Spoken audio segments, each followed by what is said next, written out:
Can China's loss be India's gain? The coronavirus outbreak is a global crisis. It is a major health challenge for India too, but it is also an opportunity. It's a chance for India to wean businesses away from China and bring them here. And guess what? It's already happening. Foreign businesses based in China want to move out, and they're looking at India as their new home. Not one or two, but as many as 1,000 companies have reached out to India. They're engaged in discussions with Indian officials at various levels. At least 300 companies are actively pursuing production plans. They belong to industries and sectors like mobiles, electronics, medical devices, textiles, and synthetic fabric. Korean companies are making the first move. Reports say the Korean consulate in Chennai has received a number of requests. 2 requests are from iron and steel companies. Another one from the hospitality sector. Some startups have also shown interest in moving from China to India. India is being seen as a solid alternative, a global manufacturing destination going forward.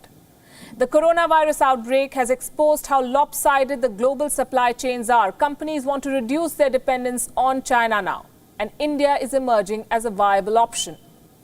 So which companies could come to India? There are reports that give some clear indications. Apple's manufacturing partner, Wistron Corporation, is reportedly interested in shifting to India. Pegatron, the company that assembles the iPhone, is also considering India. POSCO and Hyundai Steel are some South Korean names doing the rounds. The Indian government is keen on capitalizing the shift. Delhi is expected to make moves to attract more foreign companies. Reports say the government is planning an aggressive Make in India push after the lockdown is lifted.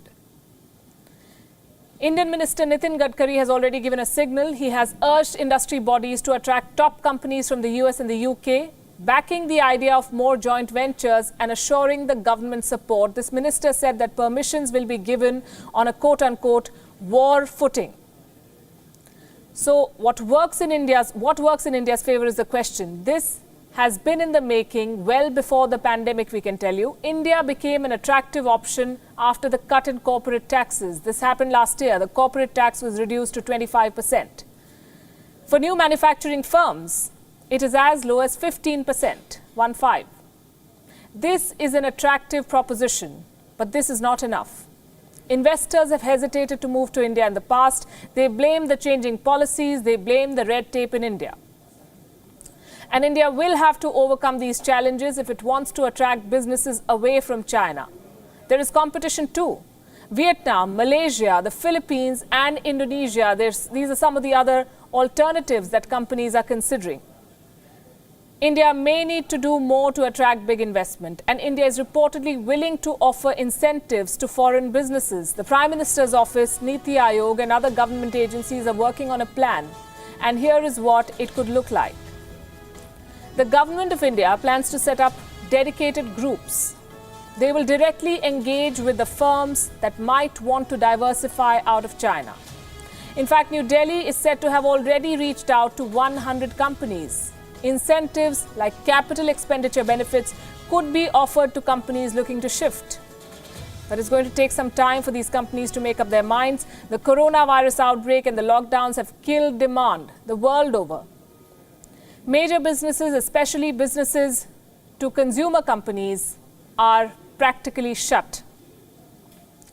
At the moment, India's fortunes are also tied with a global economic revival. If Delhi makes the right moves at the right pace, it could well emerge the winner.